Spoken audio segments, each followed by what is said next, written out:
This episode of Recording Studio Rockstars is brought to you by OWC, Whisper Room, Eventide Audio, Spectra 1964, and Roswell Pro Audio. So get ready to rock.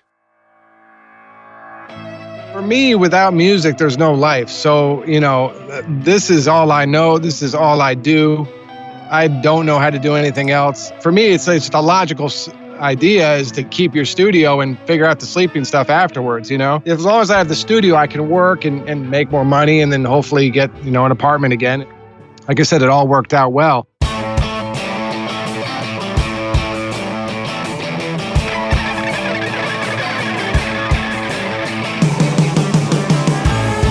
Welcome to Recording Studio Rockstars. I'm Lid Shaw, and this is the podcast created to help you become a rock star of the recording studio.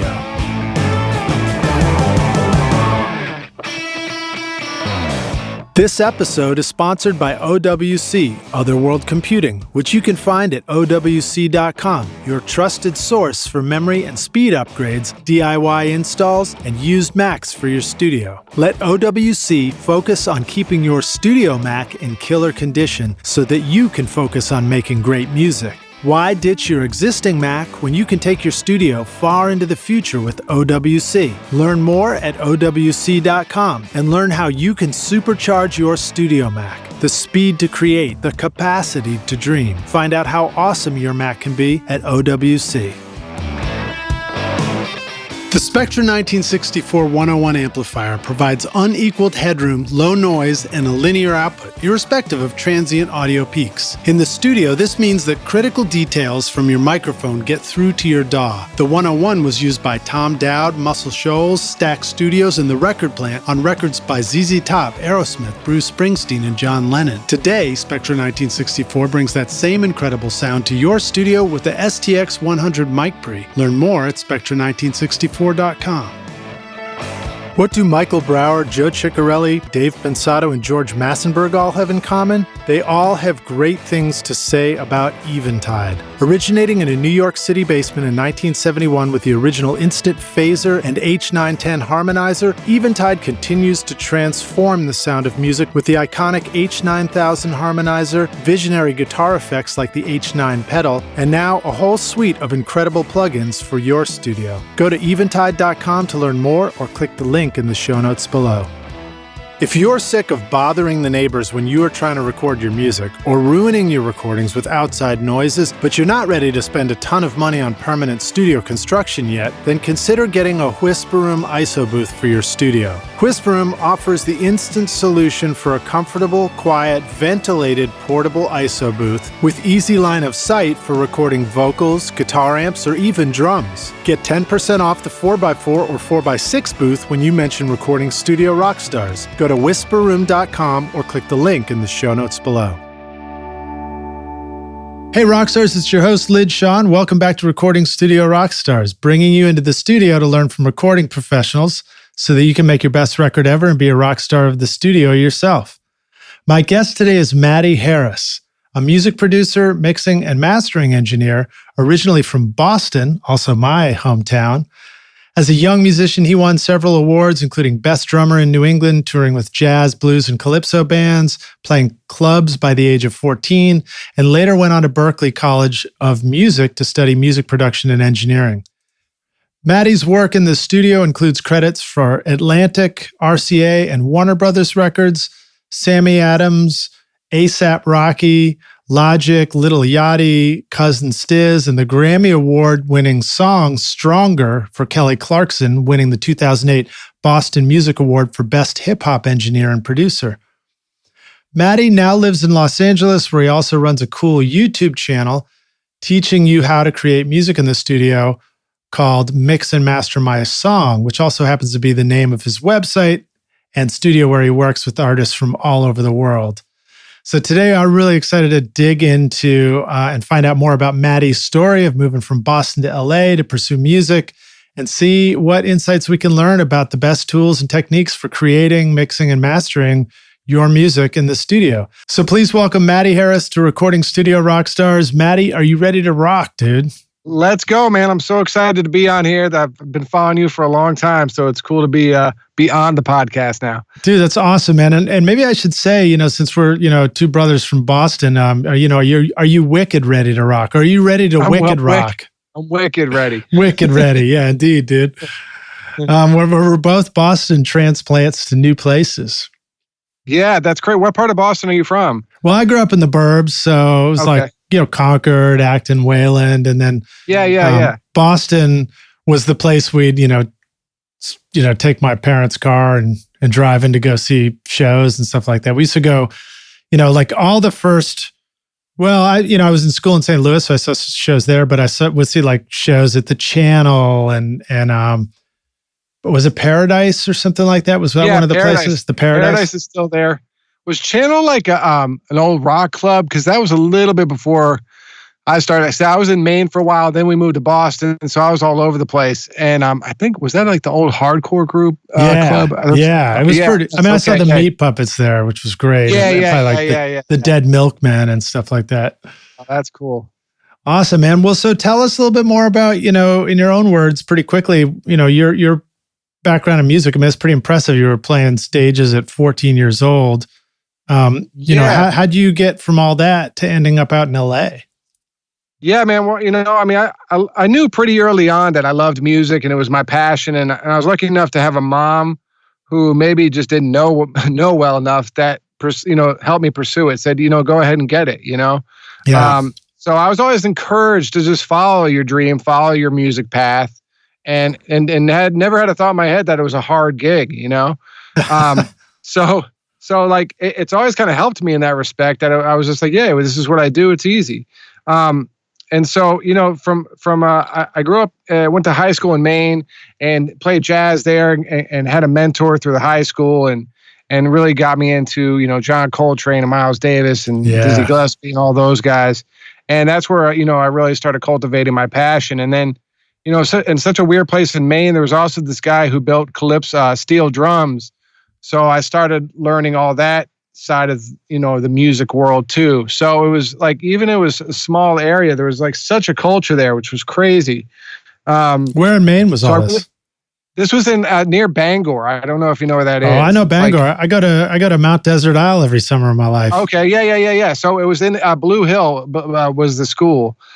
George Stevens Academy. So they got a really great arts program there. And so that really helped kind of cultivate my musical, knowledge and wanting to be able to, do this stuff for a living. So I always started recording my friends in our basement with just 2 tape decks going back and forth. And really got into like the, the recording and production side of things. So when I got accepted to Berklee, I decided to go for the music production engineering degree as opposed to becoming a jazz drummer. Right. So I think that probably worked out for the best. But while I was there, I started interning at studios, and I interned at this hip hop studio. And at that time, when like hip hop was really starting to become mainstream, and I was really getting into it because I liked how they fused jazz and rap together. Yeah. With the samples and stuff. So it was really cool to me. So I started learning how to use MPCs and just the culture of hip hop music and all that. And so by the time I got out of Berklee, I'd interned enough that I already had a job at one of the local studios, engineering, which was cool.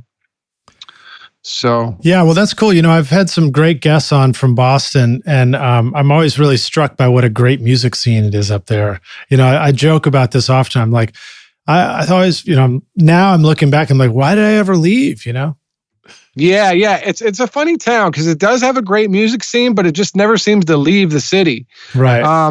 Right now, at least in the genres I work in with the hip hop and pop music stuff, like there's cousin Stizz who's on RCA now. He's from Boston, and there's a few other artists starting to pop off. So I'm really hoping that the city can start growing and really show what a great city it is musically and culturally. So we'll see what happens. But yeah, with Berklee there's a good music scene, but like I said, it just always seemed to like stay there for some reason. Right. What about New Kids on the Block? Come on. That's right, New Kids. Yeah, I actually recorded Jordan back in the day when I was working down there. Nice. Well, all right. So you did the Berklee thing, and then did you just go like straight out to LA after that? No, so I did the Berklee thing, and then I started working at the studios in Boston. And honestly, I thought I'd probably stay in Boston. I always wanted to go to LA, but there was some sort of fear in getting out there. And I had a good gig. I was like the chief engineer at this pretty big studio there, and life was good. So why change that? But what happened was this kid named Sammy Adams came into the studio, and he had some tracks, and we worked together and produced them and recorded and mixed them and stuff. And then they released it, just like any other independent record. And he had this video that kind of went viral before the word viral was even around. Mm-hmm. And a lot of the college kids were really gravitating to his music. So when we released the album on iTunes, it started like going up the charts. And like I was in the middle of a session, and I got a call like, "Hey, that album you guys did is like number 10." And I'm like, "Holy smokes, that's crazy!" Like, we're like up there with Drake and DJ Khaled. Like, wow, like that's wild, And then like 2 hours later, I got another call. It's like, "Hey, it's like number 3." I'm like, "You got to be kidding me! This is insane, right?" And then finally, like the session was almost over, and like the record's gone number 1 on iTunes, and wow. I'm like, this is totally insane. So, like my life changed with that record, and as soon as it went number 1, the next day, like every label was calling, wondering who this independent artist that went number 1 on iTunes was. And they're calling you too as the producer or the engineer. Yeah, they were calling the artist Sammy, and he had like an independent label that record was on, First Round Records. So they were getting in touch with them, and then sure enough, like 3 days later, they flew us all out to LA for Sammy and them to meet the labels, but they brought me along, and we were at Conway Studios and all this stuff, and it was crazy. And so I kind of like got this feeling like if I was ever going to make a move to LA, like this is the way to go, Yeah, totally. So I got involved with, I got a manager, I got a lawyer, I got all that stuff. And the funny thing was though, is Sammy ended up not signing. He decided to stay independent. But I still moved out here and started, getting in writing sessions more as a producer than an engineer, and got to work on a bunch of stuff. And I got to work on the Kelly Clarkson record, which is actually kind of a funny story. Was this Kelly Clarkson song was already written, but they couldn't get it placed. So what happened is my manager was managing one of the writers on the song, and he said, "Do you think you could reproduce this to make it more hip and get it placed?" I said, "Of course." Like I was willing to do anything at that point. They're like, "They'll take care of you on the back end if it goes." I said, "Okay, cool." So I reproduced it, and sure enough, Sony took it. But I never got taken care of on the back end. It's so rough, man. So I did get a shout out in Songwriter Magazine from Allie, one of the writers, but that was it. But it was cool to be a part of it, and that was like kind of my introduction to how things work in LA. So through that and Sammy's stuff, and I started developing this artist named Cam Meekins, who ended up signing with Atlantic, and it was funny because when I moved out, the independent label had gotten some money with the Sammy stuff, so they paid me pretty much for a year just to be the on-staff producer and engineer. And so my first year in LA was great, but then I was signing a publishing deal, and I thought by the time this money runs out, I'll have that going, so I'm good to go. Like I just stay around and make beats and write records and stuff. And sure enough, like one of the biggest lessons I learned is, don't cash the check until it's in the bank. And, depending on other people, especially in Los Angeles, sometimes with the way the business is out here isn't always your best idea. Like you should always have like, be hustling other hustles in the music business, is at least the way I see it. Yeah. So what happened was that publishing deal ended up taking way longer than the time I thought it would. And, I went from like this, great apartment, living like the life in LA to like in my friend's kitchen on a blow-up mattress. Like what happened? You know what I mean? Yeah. But, eventually the publishing deal came through and I didn't pay my rent at my apartment. I kept paying the rent at my studio. So that shows you like, like where my priorities are at. Yeah, so totally. I slept in the kitchen so I could keep my studio. But yeah, so, that came through, and then, I kept writing. I started working with this girl, LaKaylee, 47, who ended up signing to RCA. Yeah, she signed to RCA. She's still doing great too. And, after like 3 years of doing these writing sessions every day, I kind of got tired of it. And I also kind of came to like a fork in the road, if you will. Like I really, really like mixing and being involved that way. But producing every day is draining, one, for me. And two, like I was a good producer, but I wasn't a great producer. Right. And so I had to kind of realize like I can keep fighting for these Rihanna records and maybe get like 1 record or 2 records a year, but it's going to be really hard to survive this way.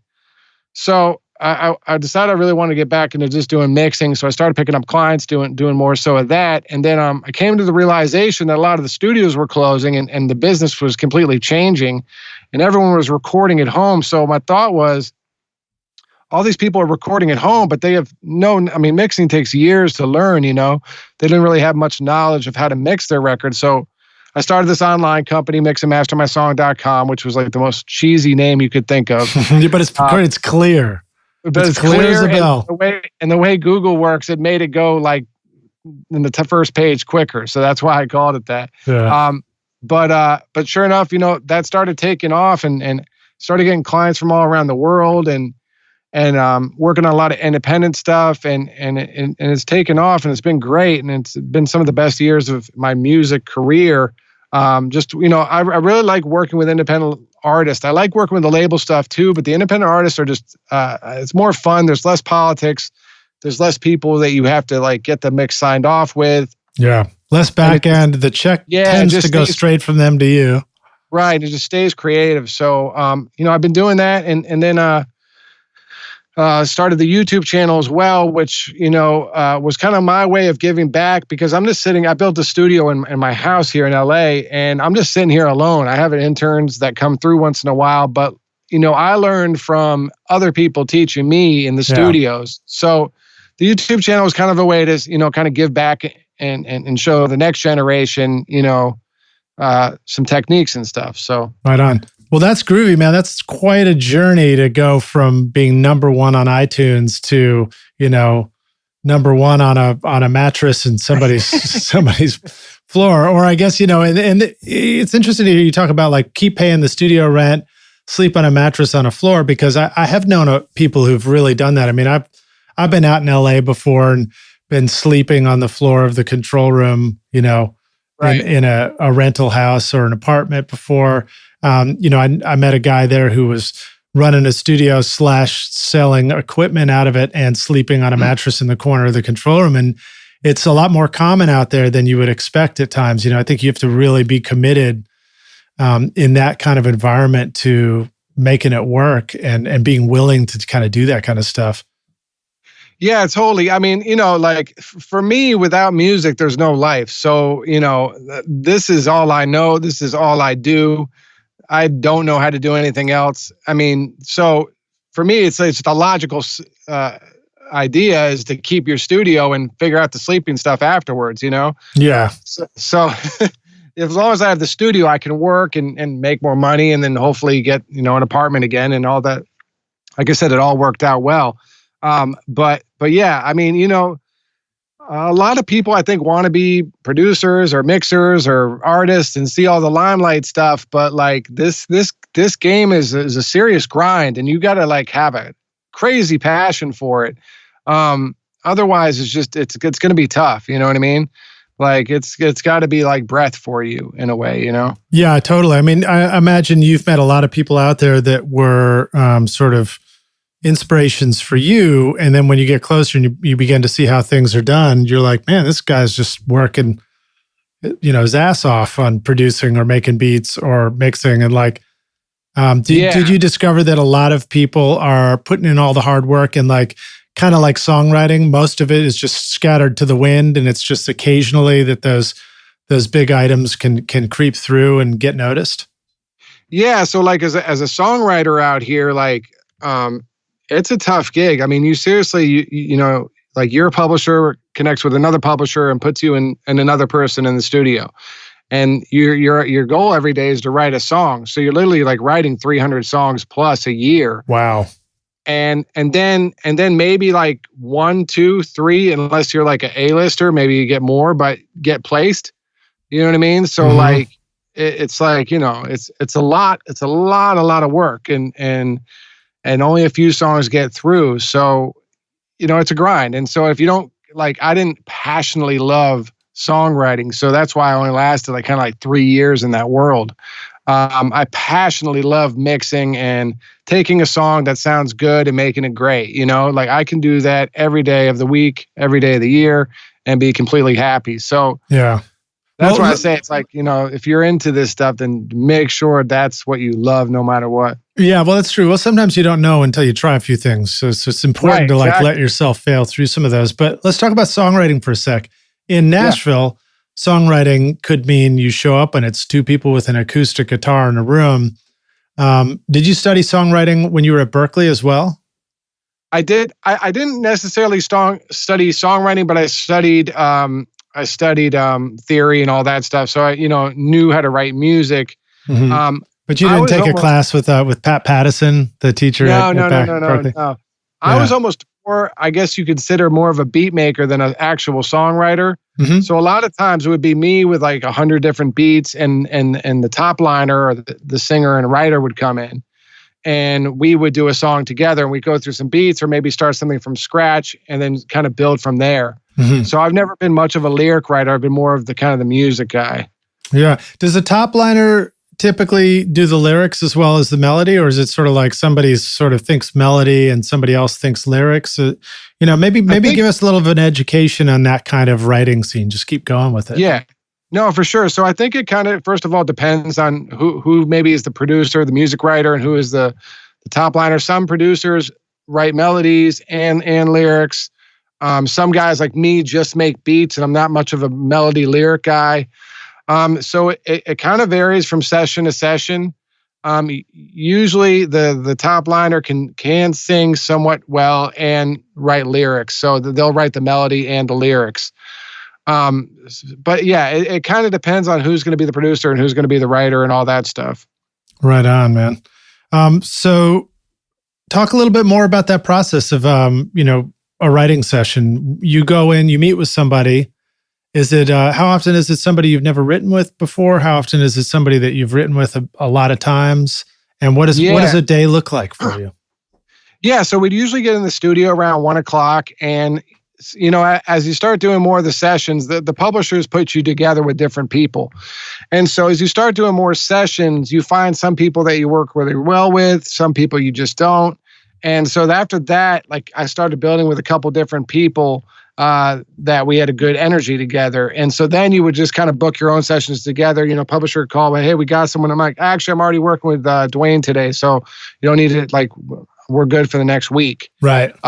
So a lot of that works like that, and you start building relationships with different writers who you gel with. And so then you get in the studio and you start becoming friends, and it makes it a lot easier to write, because there's nothing more awkward than someone you don't know walking into a studio and you guys have to write a song. Yeah. Why is that awkward? Is it because good songwriting involves being vulnerable or something like that? Or is there more to it? Yeah. I mean, I think that's a lot to do with it. And I think as musicians and artists and producers, I think we're all a little bit, I don't know what the word is, nervous or, not sure about our skills, or is this guy way better than me or whatnot. There's some of that involved. There's some of this, are they going to like my music stuff? Yeah.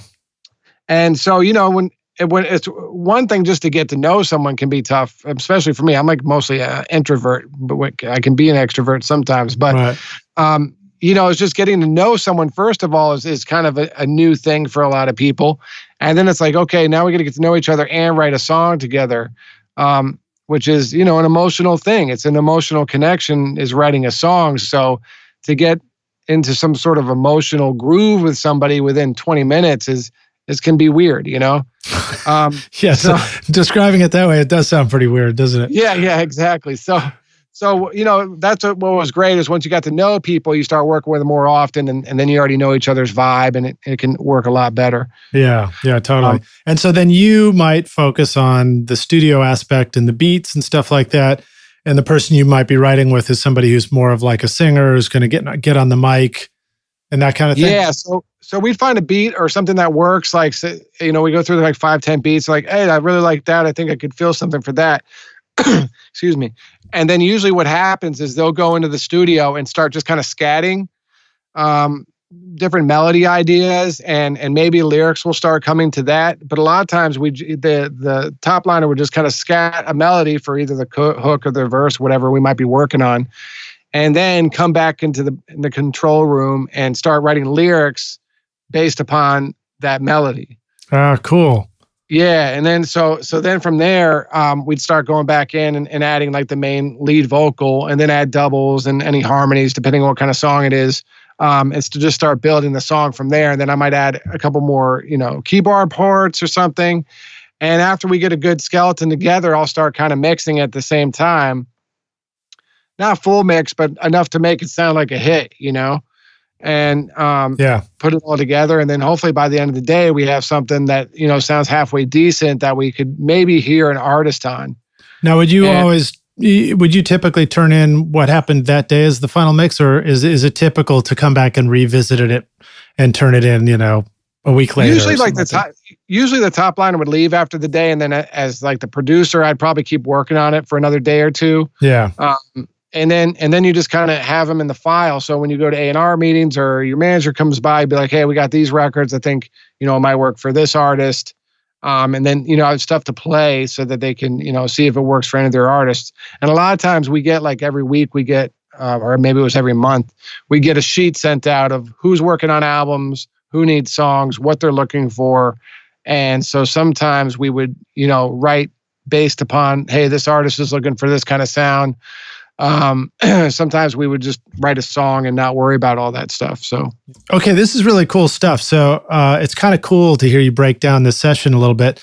If you're starting a writing day, I imagine you have to sort of have your beats ready as possibilities, something to start with and sort of inspire who you're working with as a top liner. What other things make you feel like you're ready for a writing day as the producer end of this co-writing session? Yeah, I mean, so I would, whenever I'm not in writing sessions, I'd be making beats. So I just have a ton of different tracks. I'd go with different ideas. I might be like, oh, I could work on something for this artist or that artist. And I just start building different kinds of beats. Some might be a scratch beat. Some might be fully kind of produced. And then that way, when the artist comes, we can, be like, okay, I want to write for this artist, and I'll have a set of beats, be like, oh, this might work. We can go through those. So that's usually kind of how that process would work. Just so I have a bunch of tracks ready to go. So we're not sitting around there trying to figure out piano chords and all that stuff. Right. So you can it's almost like the experience that somebody has, when they get a new laptop and they open up GarageBand, they can just pull a loop over from the side and it's like, oh, that sounds like music. It's like having that, having your original versions of something that is instantaneous, that puts you in a vibe and a space and is cool and inspiring, right? Yeah, and a lot of the music I'm doing is like, more popular music, pop music, and hip hop, R&B stuff. So it's so rhythm based that the drums really have to be important in order for you to move to the song. So having all that ready, and then you put on a beat that's just really hitting hard, like that can get you in the zone to start writing a song with that music. Yeah, dig it. And then you gotta probably have to have a mic ready to go for the singer, right? Do you set up a mic for sessions, or is your studio, is the smart move to have a studio where there's always just a mic ready to go and like a dedicated vocal booth? So yeah, I had a studio that was pretty small, control room and a small booth, and the mic was there was only one mic in the studio. It was already set up to the pre. So, I mean, all you had to put, Pro Tools and record and you're ready to go. So, a lot of the writing rooms or just studios in general out here, you always just have a mic ready to go so that, the ideas come and you can get right in the booth. You don't have to sit around and be like, let's try this 251 on your voice. And yeah, totally. Stuff. Yeah. I know what you're talking about. Definitely. I just shot out 20 mics for my own record because I could, Yeah. But so here's maybe it's a good question. Maybe it's a dumb one, but vocal booth for studio. What are some things that you don't want to do with your vocal booth to have a really great session? And what are some things you do want to do with your vocal booth for it to be a great experience for whoever's going to be in there? Do you mean acoustics wise or just You vibe tell me. wise? You tell me, man. Whatever you, however you want to answer that. Just by doing a lot of mixing for independent artists now, you got to have a dead room because a lot of these guys, a lot of people recording at home and don't realize how to me, the room is more important than the mic or the gear you're using. Because if you're in a room with a bunch of hard surfaces, it's going to sound horrible and you can't get that sound out of there unless it's intentionally done, you know? But so that, I mean, from acoustics perspective, I always say, I mean, I like a dead room anyway, so maybe that's my perspective too, but try to go with a deader room than a liver room for vocals. Any tips on how to make a proper dead room for that? I mean, are there things that people do typically that actually messes up their vocal sound, not realizing that they did the dead room wrong? Shoot, I don't know. Or is it simpler than that, you know? Yeah, I mean, I might not be the acoustic guy to ask that question, but I always tell I think Owens Corning 703 is a sort of insulation that you can buy from like commercial store, commercial construction company, and you can make panels. Go on YouTube, you'll learn how to do it. You can make a bunch of panels, and that can help make the room sound dead pretty quickly. And then a lot of people just recording at home. I'm like, record in your bedroom or record where there's a carpet and there's a bed and there's a couch or there's a ton of like softer surfaces, as opposed to like recording in a kitchen or something like that. Yeah, totally. Because I mean, sometimes we don't think about that, and until you've had the experience and you tried to mix the stuff later, and you're like, oh, that doesn't work. Yeah, it's like you're using Deverb and all these other weird plugins to try to get the room out of there. But yeah, so I mean, I always say try to go for a deader room. That will definitely help you out in the long run. And then as far as vibe goes, we never really did much for the vibe. Maybe I should have, but maybe a couple candles or something might be nice. Maybe that's the lesson. Is it's like that's not as important as just having an inspiring track, you know? Yeah, I mean, I think the music's usually just so inspirational. I don't think, especially people that do this every single day, all that doesn't matter. It's like, oh, I'm going to get in the booth and kill this right now. Like that's all the inspiration. Right. Totally. Well, I do remember, I think it was Carl Napa was talking about recording Nelly and setting up a studio with him in a house. And they basically put the vocal mic in the closet so that all the clothes were hanging there on either side of the mic. And that was like a good deadener. And that may actually be a good like bass trap at the same time too, because it's so deep, you know? Yeah, for sure. I tell artists all the time, I'm like, go in your closet and record. That's like the best place you could be. It might be a little toasty if you're there in the summer. Definitely in Nashville. I did a mic shootout for my vocals in the studio and tried 20 different microphones from the Shure SM7 to a vintage Neumann U67, but was impressed that my favorite of all was the Roswell Pro Audio Delphos 2 large diaphragm condenser. Handcrafted in California, Roswell Mics brings you inspired design and attention to detail to help you capture a gorgeous vintage sound without the vintage price tag. Check out their beautiful microphones, including the Mini K47 for only $349 at RoswellProAudio.com. Okay, cool, man. So tell us a little bit more about your studio setup. One of the things I know from your channel is you kind of, very publicly switched from Pro Tools over to Studio One and got like a Studio Live console going. I don't know if those are the tools that you still use or not, but we'd love to just hear more about like, what's your setup? What works well for you? Yeah, no, I'm a huge fan of Studio One. I started, Pro Tools. I got annoyed with Pro Tools like 3-4 years ago. I just saw like all these other cool things that the other DAWs were doing, and Pro Tools just wasn't updating, and it still looked like a 1980s computer processor. So I started messing around with some other DAWs just to see what was out there, really. And I came upon Studio One and started messing with it, and they have like a keyboard shortcut button you can click to switch it to Pro Tools, so the whole thing works like Pro Tools. Right. For me, because I'd worked on Pro Tools for 10 years, trying to learn a whole new set of shortcuts would have been a disaster. But I was able to like get up and running with Studio One in like 2 days. Really? So that's encouraging to hear, because I've played around with different DAWs, and when I see that like use the Pro Tools key commands, I'm intrigued by it, but I was always like, maybe I should learn it the default way instead of trying to customize it too much. So it's cool to hear you say that it's totally cool to just switch it into Pro Tools mode and start learning from there. Yeah, no, it worked great. Like they have that in Logic too, but it doesn't seem to work quite as well as it did with Studio One. Um, and there's just so much. So like, Melodyne for instance, in Pro Tools, you have to like really real time transfer vocals into Melodyne, then tune them, and then convert it back if you need to do any editing with a vocal. So it's a really like 3-step annoying process just to tune a vocal in Pro Tools. Studio One, you just double click and say open with Melodyne, and it's already processed, ready to go. You can start tuning notes. You can still edit vocals while it's with the Melodyne. So it was things like that. I mix a song or two a day. So for my workload, I need like to just have all the technical stuff happen as quick as possible. So I'm not sitting there like doing mundane things like transferring vocals. Yeah, totally. I'm very familiar with that process. I'm still doing it. Yeah, no, exactly. And honestly, I mean, like I say I'm totally Studio One, but I still mix in Pro Tools probably about 50% of the time, just because that's still the standard. So it's not like I'm only in Studio One. But whenever I get stems, 99% of the time I'm going to open them in Studio One. And then there's just, the way you can drag, 6 inserts at a time over to another track with one click. Being able to move inserts back and forth without having to slide the whole chain down. Being able to add more than 10 inserts on a track. Not that you necessarily need to do that a lot, but just having the option to move things around so much easier. Yeah, plug-in chains and things like that too. Yeah, all of that stuff. You could save them and some of this stuff's been updated in Pro Tools since I switched, but it just, for a workflow wise, it just worked a lot better for me. So that was kind of why I started using Studio One more than Pro Tools.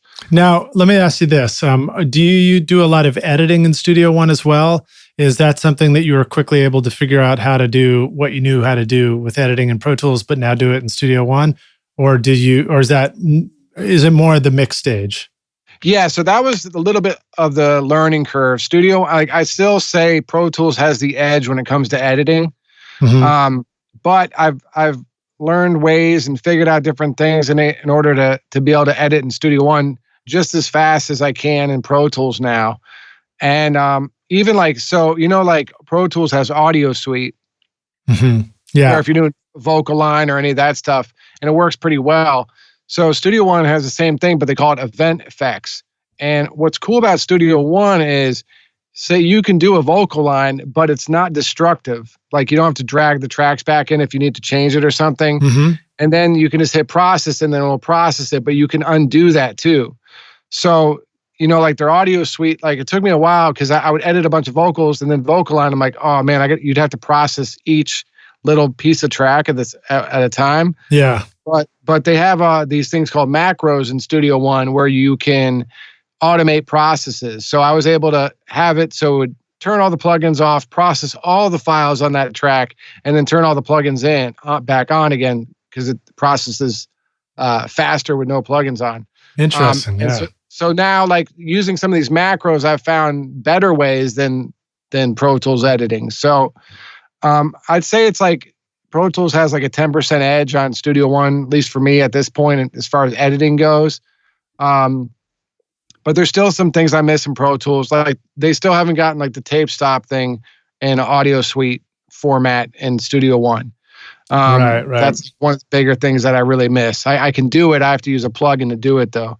I miss some of the plugins like Lo-Fi and some other plugins that I really like using, but I found kind of similar things in Studio One to those plugins when I need them. Well, that's cool. That's cool to hear that. All right, so let's talk a little bit about the mixing process in Studio One that you dig. So, for example, what are some things that work well as far as automation? Automation is just about the same as in Studio as in Pro Tools, so that's not a problem. The one thing, like that's actually another one that I miss is the trim tool. Is that what they call it in Pro Tools? Yeah, right. Yeah, so you have to actually like you can trim stuff up and down in Studio One, but you have to like break the regions to do it. Oh, interesting. So you sort of like edit the audio behind it, and then you can just bring the line up and down for that section. Yeah, exactly. But I did realize, like I actually just found this out the other day, I can use this plugin called Mix Tool, which is just like really just a gain knob Mhm. plugin. And so now I just put that in and automate that up and down. And it works just like, the trim tool. Oh, that's cool. That's cool. Yeah. All right. So, and then do you do composition in Studio One as well? If you're going to like start with beats and start a writing session, would that be the thing you might use? Yeah, you know what? I haven't made a beat in about 3 years. So Is that just because you made so many, or is it because now you're doing a lot more mixing and stuff? I'm just mixing so much that I have no time to make beats, which is good and bad. Every once in a while, I like pull out some of the drum machines and stuff and mess around, but like I haven't done any production seriously in about 3 years. Okay, dig it. So, but I do know a lot of producers that use Studio One for production and they love it. So if you're into production, that's definitely might be a DAW to look at. Well, I know that in a similar way to like Logic, for example, you can drag from the browser over on the right, you can drag loops over and start building stuff. I think the MIDI functionality is right on and easy to use and stuff like that. So, really it's in the end, you just got to jump in and start doing stuff. I always found the best way to learn something new is to just jump in with both feet and like you got something that you have to finish and get right, and you're stuck doing it, and you're on a time crunch too. That helps. Yeah, that's what I did with Studio One. I just started mixing with it. I was like, I'm just going to mix a song in here, and this is, whatever happens, and that's how I started figuring out how to use a new DAW. Yeah, and then it's cool that I think you can assign quick keys for things and sort of build your own key commands as well for the keyboard. Yeah. Right? Exactly. Yeah. Eventually, after I'd had all my Pro Tools commands already set, and now I've been I've added throughout the years different things that are kind of Studio One specific, and I have my own key commands that you can customize with that. Yeah. Well, I definitely can relate to all that. I have more DAWs in my collection than I know what to do with, and I feel like I need to just sort of like keep learning them all, because I have a good reason to want to be able to use any of them. And it's, sometimes, you must get mixes in from clients, projects that come in where it's like, they might send you a Studio One project and they might send you a Logic project. Is that part of your mixing workflow? Yeah, for sure. I try to have all the DAWs too, and kind of know how to use them, because I think that's important, especially for someone, like what I do, or being able to see the session. So backtrack just a little bit there. So as far as mixing goes nowadays, everyone is totally in love with their rough mix, right? Right. So you have to really respect that rough mix. You can't it's not just like the old days where, faders up and let me do my thing. It's like they worked on this song for like 4 months or however long they worked on it. And a lot of the stuff that people might consider mixing is also production now too. Mm-hmm. So you got to be really respectful of someone's rough mix. So a lot of times I'll tell them just to send me the session as is.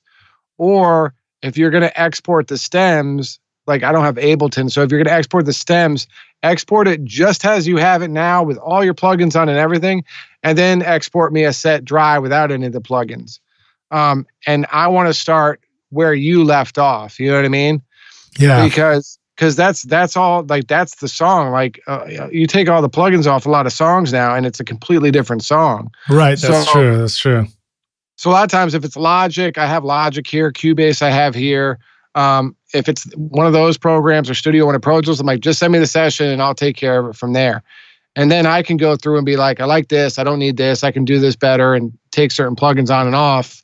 And then, just export the stems, put it in Studio One or keep it in Pro Tools or whatever I am. So one of the things that sounds, that might make people nervous is the thought about like, if somebody sends me a mix, I really want them to give me the least amount of work to do on it. And you think about opening somebody's session, you're like, oh, what a mess that might be. What have you learned about making sure they send you a session, but it's not a total mess and disaster? And how do you advise your people who are sending you something to mix? I mean, that's a tough question. I mean, sometimes they come and they're pristine and perfect, and sometimes they come like they've been through a bar fight or something. I don't know. I mean, that's a tough question. I usually just say send it and I'll figure it out. I've gotten pretty fast at being able to kind of decipher what I like and don't like in a session. Yeah. And so I just kind of work through it and I try to tell them to clean up the vocals and have, like, I got a session the other day where the artist had kind of recorded each like 4 bars on a different track. So I had to like go through and like comp the whole thing. So like stuff like that, I'll try to get people to go and do. But, a lot of people are just being creative and not so worked up with the technology side and are still writing great songs. So it's like, it's kind of like, in my eyes, at least, the engineer's job is a lot more than it used to be. We have to be, almost producers and engineers and have to go and clean up the mess sometimes to make the song come to life. So it kind of depends. If people can send it in a good condition, that's great. If not, I'll work with what I get, Yeah, well, I think that's good advice. It's like, you don't want to mess up the creative process on its way to you. You just want to empower. But what about on your end? So like, let's say you're trying to accommodate anybody. What have you learned about how do you manage the fact that, one client might take you many hours of getting it ready before you can even start your mix process versus another client who sends you something that's like really ready to go? You got any tips for the rock stars about that? A lot of times it's just kind of like a yin and yang thing for me. It's like some sessions will come and it'll be like the easiest mix ever. And then some sessions will come and it's going to be like a good amount of work. So to me, it all kind of balances out in the end. I get some songs that are like a layup to mix, like, oh, this is a breeze. And then some songs I really got to work. So it all kind of equals out throughout the week for me. To me, it's whatever it takes. If it takes a lot of work to get the song right, then that's what it's going to take. If it takes, some mixes come so good that it takes like an hour and a half and I have the song done. Like there's a big difference in doing engineering and mixing for a long time is kind of knowing when to touch something and when not to touch something, Yeah. So some guys are really good mixers and just want the last 10% from me. And so, if I get those songs, I just touch a few things and I bounce it. Like I'm not going to mess up the vibe, just so I can like throw on my newest UAD plugin and show them how good it works. It's like I've never done that. Yeah. So like, it's just it's about knowing what to touch and not what to touch, and knowing when you got to go in and really like make this song come to life. But I've got a really cool new UAD plugin. Yeah, I know. Actually, we're all guilty. I'm embarrassed to say I don't have any UAD plugins at all, but I definitely have other new plugins where I'm like, oh, I got to try that out. And then you're so right. It's not always a good choice. I'm guilty. I have one client that I've worked with for years, and he's always my guinea pig with new techniques and stuff. And he knows it. So like, you can always tell like when I like found some new thing that I'm going crazy on. We won't mention your name on the podcast. Yeah, that's right. All right, dig it. Well, so now I know I saw a video. So I actually met you before you met me. So I mean, I don't know how to explain that, but you had reached out and connected with me, and I already know who you were because when I was getting ready for my Bonnaroo Hay Bale studio and I was looking for and learning, more tips and techniques to use with the Studio Live console from PreSonus, I stumbled on your video where you were talking about all this stuff. So Tell us about the console and how does that integrate in your studio, and what should the rock stars know about like integrating a digital console like Studio Live, the benefits, the drawbacks, like where do you need it, where do you not need it, that kind of stuff. So I never actually had the Studio Live console, but I did have the PreSonus fader port. Oh, that's what it was. Maybe it was fader port then. Okay, cool. Yeah. And so, so I've had a journey with that. So I went through this kind of phase where it's like, man, like I hear the record so much better when I'm not looking at the screen, right? Mm-hmm. So I went through this phase of trying to find like a controller or something that could kind of pull me away from the screen. And it started with a Slate Raven, which I was still a screen, but it was kind of a different kind of interaction with the screen. And that didn't really work for me. It was just still lots of screen. And then I got the fader port 8 with the faders and the soft tube console 1. And so that started working well. But, the more and more I was trying to like look away from the screen, the more kind of disconnected I was with the song. And it's kind of a weird way of going about it. But what would happen is like you're like, oh, I got to turn that down. So let me look down away from the screen and find that fader and turn it down. And so it was like this weird disconnect that, looking at the screen and then not looking at the screen. So after like tons of trying out all these different interfaces and things, I've narrowed it down to just a single fader port. Nice. Man. And understanding that you can't really mix these days without looking away from the screen, just in order to just keep your flow going. Yeah. Yeah. Now I've kind of gotten to the point where I got this monitor that is low enough that I can, when I look up, I look over it and I can listen to the mix without really looking at the screen, but then, be back in the flow when I'm working with, compressing something or whatever I'm doing. Right on. Are you using a Raven setup or something like that? I did. I got rid of the Raven. I just have this this LG screen that is one of the widescreen ones. So it's nice and long, which is cool, but the profile is kind of low. Okay, dig. Yeah, so I can see my NS10s over it now. That's cool, man. Yeah. All right, so the fader port means you've got a fader to use, and so all you really have to do is, you look at the screen and make sure you're on the right track, and then you can close your eyes with the fader for a minute and listen and move it, up or down or whatever. That's why I like the single fader port, because I can click, if I'm on a track, I can grab the fader and bring it up or down while I'm on the track. And whereas like if you have the 8 or the 16, it's like you don't know which fader you're on and you're like digging around for which fader it is. And then, the mute and the stop and play and the click I use a lot. All those buttons are on just the single fader port. And it makes a really great kind of control surface to work with that's not, overwhelming or throws off your flow. That's cool, man. I like that. That's an interesting way to think of it. It's like simplify that tool that's helping you out with your interface with your computer so that it doesn't make things more complicated, but makes it less complicated. Yeah. I mean, that's the problem with doing YouTube videos, because like I'm on a journey just like everyone else that's looking at YouTube videos, trying to get the best sound or the best workflow for myself, and just so it happens that I actually talk about it on YouTube. Right. So I've actually gotten like emails from guys like, I can't believe you sold this piece of gear. Like I got this because you talked about it and now you don't even have it anymore. And I'm like, man, I'm sorry. Like, this is just my journey, like this, just throwing it on video. I'm like, get what you think is going to work for you and try it. And if you don't like it, sell it. Like it's so easy to sell gear now.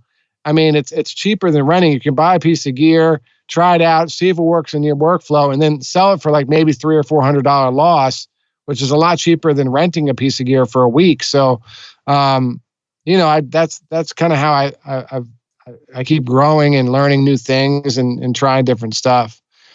All right, dig it, man.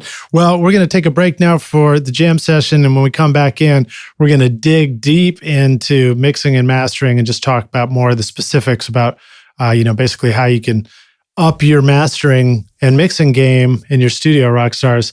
And reminder, I've got a video playlist of Matty's great work in the show notes. So just click through if you're on your mobile device or on the website, and you can go check that out. And we'll see you in just a minute.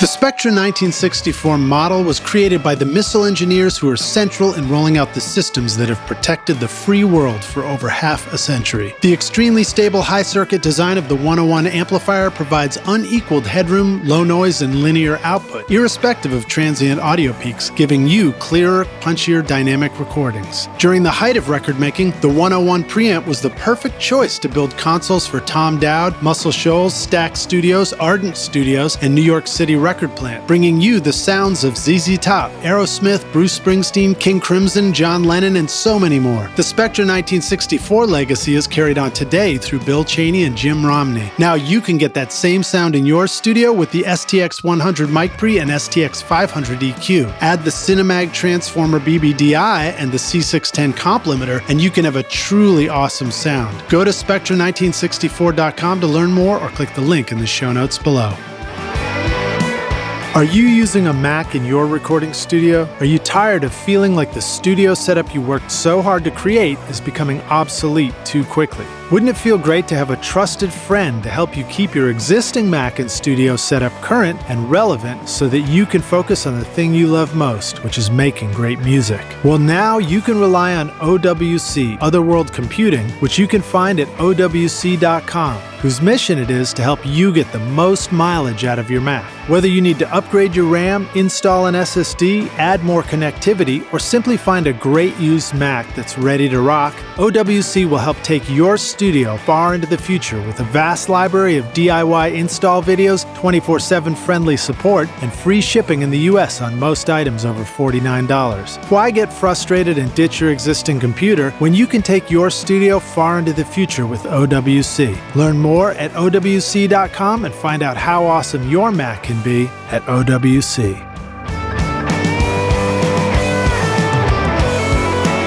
It was 1971 in a New York City basement when Eventide revolutionized the audio world by introducing the world's first studio effects processor, the Instant Phaser, and the first digital effect, the H910 Harmonizer. Eventide soon followed with the Instant Flanger, Omnipressor, SP2016 Reverb, and H949 and H3000 Harmonizers, which have been favorites of A-list mixers like Michael Brower, Joe Ciccarelli, Mick Kozowski, and Dave Pensato, and heard on countless hit records over the decades. Today, Eventide brings all that sound to your stage and studio with modern solutions like the H9000 Harmonizer, their complete line of guitar pedals, including the versatile H9 Max, and transformative plugins like Micropitch, Physion, Black Hole, and Mangled Reverb. Take your next mix in your studio to a whole new level.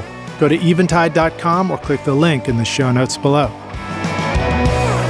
Are you sick of bothering family and neighbors when you're just trying to rehearse or record your music? Do outside noises or computer fans get into your studio mics and ruin your recordings? You could book a pro studio to record every time, but that would add up quickly, and doing permanent construction to soundproof your studio can easily cost up to $100,000 or more. Trust me, I know. And you can't take that with you when you eventually move the studio. Don't you wish there was an easy solution right now? Whisperroom IsoBooths offers a simple way to install a comfortable, quiet, ventilated IsoBooth in your studio with easy line of sight for recording vocals, guitar amps, or even drums in a variety of sizes. For 30 years, Whisperroom has been solving studio isolation needs worldwide with IsoBooths that are shippable, portable, and can be assembled in an afternoon. Now you can get pro vocal recordings right in your home studio, practice whenever you want, and start using real guitar amps again. Get 10% off the 4x4 or 4x6 booths when you mention Recording Studio Rockstars at whisperroom.com or click the link in the show notes below. Hey Rockstars, we're back now for the jam session. My guest today is Matty Harris, joining us from LA, even though we're a couple of brothers from Boston originally. And we're going to dig into some mastering, some mixing details, and really start getting down into the weeds here. So you ready to jam, dude? Let's do it, man. All right, cool, man. So, you were kind of describing your studio to us. You've got I guess you had the soft tube interface. You've got the one fader there for doing some fader moves, and you're mixing often in Studio One is what you're looking at up on the screen? Yeah, so I'm usually using Studio One or Pro Tools, but Studio One if I have the preference. I actually still do have the soft tube Console One. That I don't use on every mix, but I like actually the saturation it has on it. And then, so I also have a bit of a hybrid setup, and I have an SSL Sigma, which is a summing amp. What do you call it? A summer. Yeah, sure. Yeah. And an SSL compressor that I use from time to time. So I have that like kind of on my left bay. And actually a set of 1073 pre's that I run drums through. And then, So that's like my mixing bay. And then on my other side is my mastering bay, which I have a Dangerous Bax EQ and a Better Maker mastering EQ and a Better Maker mastering limiter. And then it all comes back into the computer from the analog side through a Convert AD Plus to Dangerous A to D. Right, which is, in that case, you really only need two two outputs, two inputs, right? So you can Yeah. you can sort of like put your money into higher quality for less inputs and outputs, right? Yeah, the Convert AD is just two inputs, but going out, it goes through, I actually forgot, I got a Symphony MK2 IO. So Okay, that cool. actually sends everything to the summer or, wherever it's going, depending. So that's basically the setup. Now, some days I stay completely in the box. Some days I'll go out of the box. It really depends. It's funny, man. Everything, these plugins just start sounding better and better. Yeah. It's like I honestly think I'm the only one who might notice the difference between my in the box and out the box mixes. Oh, I definitely know. I pay attention to these small details, and then I'll show it to somebody else, and they're like, they both sound identical to me, and you realize that it's like, it's easy for us to get so deep into the weeds on what we think is the difference on stuff that sometimes we're missing the big picture, which is like, what does everybody else think, Yeah, no, totally. I mean, I honestly, like, I did this test the other week where I was like, I'm gonna do an in the box mix for a client that I've always done out of the box mixes, and I sent it, and they're like, nailed it, great, thanks, man. And so it's like, the whole like analog versus digital argument, I think is over and done with. I mean, just whatever tools you got are the tools you got, and most of the big guys out here are mostly mixing in the box now. They'll be sitting in front of a huge SSL, but the mix is all in the box. Yeah. It's the kind of, I feel like the days of analog are slowly heading on out. But and they're changing. They're changing. So it's like, in other words, there's so much that can happen now in the box for mixing. Right. I don't know that excludes analog everywhere, but that's certainly might as well take advantage of the power of what you can do in your computer if it works, 100%. And I actually do have to say, before I made that comment, that analog definitely matters still when you're recording. So yeah, right, totally. Fair enough. You can mix the box, but you need some, like, the high end stuff makes a huge difference between a bad mix and a great mix. Yeah. All right. So we can stick to mixing in the box for our conversation now, just since so many of the rock stars who are listening right now are all going to be, with some sort of a DAW and mixing in the box, most likely. That's sort of the most common template for people. Right. I know that you had done some cool stuff on your YouTube channel where you're talking about, like, narrowing it down to like 5 plugins that you might need for mixing.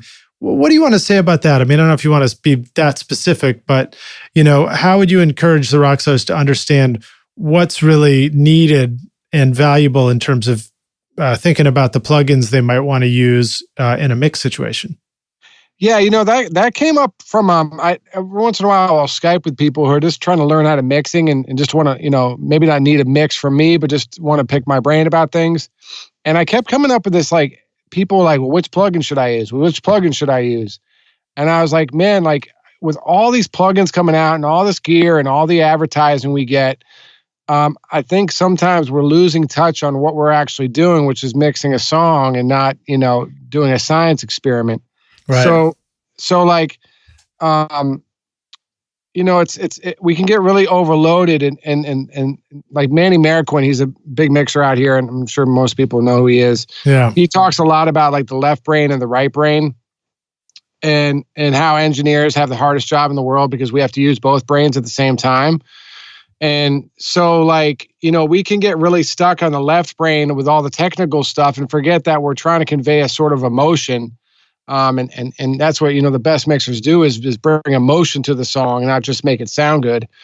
So like, I find when you're deep in the weeds with 1,000 different plugins and wondering which reverb you should use and all this stuff, you kind of can lose complete touch of what you're actually supposed to be doing, which is making the song sound good and bringing emotion to it, right? So that was kind of the inspiration of that 5 plugin video was to just understand that you don't need all this stuff, and you can just you can make a really good mix with, like, one good EQ, one good compressor, and a couple good reverbs or a delay or whatnot.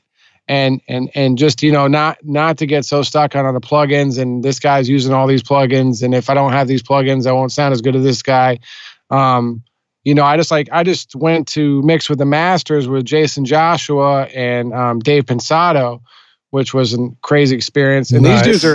these dudes are using our compressor on everything. So like just the idea that you need all this different stuff, I think it just needs to be tamed down sometimes. And I think we can all, and I'm definitely guilty of it, get, way into the gear and not the ear, Yeah. It's the ear, not the gear. Right. Exactly. That'd be the way to put it. So that reminds me, like when I was at Smart Studios, which is Butch Vig's place up in Madison, Wisconsin.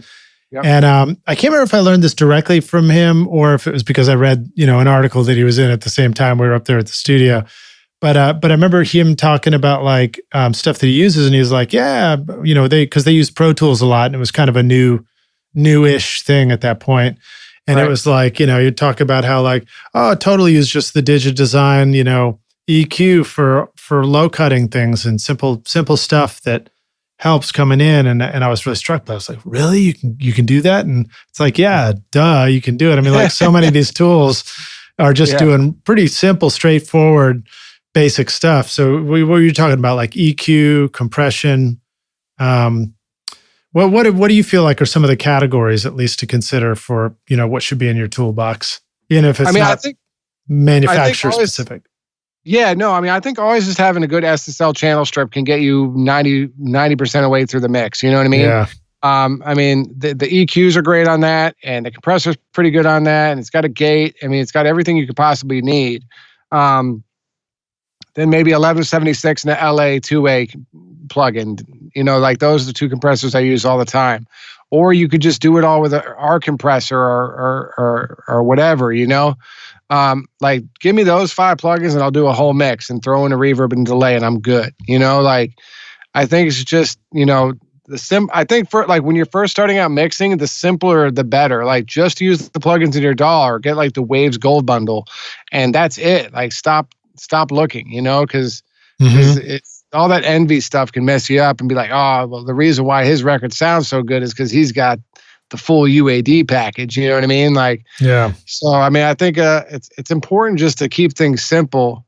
Well, and worse is like, even beyond envy is just like, if you got a ton of options every time you go to look for a compressor and EQ, I do, and it just slows me down. I'm like, oh, dude, 100%. I'm sitting here like, preaching use less plugins. I got every damn plug in the world. A lot of that's because when P sessions come in, I'll just get the plugins that they're using, so that I know I have the same sound.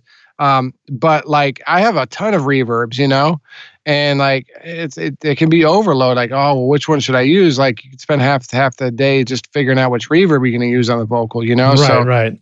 Well, I do think that it's kind of cool. Some of the DAWs, I'm not using this a lot in Pro Tools, but I believe it does exist in like Studio One and stuff. Is you can have a favorites list of plugins. Yeah, it'd be really cool to like just before you even start on the record, you're like, these are the ones I want to use for this mix project. So you just have like narrow it down to just like 5 or 10 max that you're looking at the whole time. So you just always go to the same usual stuff.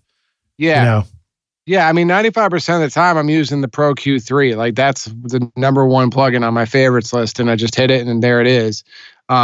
You can do any EQing you need to do with that plugin. Yeah, it's great. I have the Pro Q2, but it's fantastic. Yeah. No, they're both great. Well, dig it. Let's see. So EQ, compression, limiting. I guess saturation is one you probably want, right? Yeah. I love saturation, so I could give you lists of plugins on that one.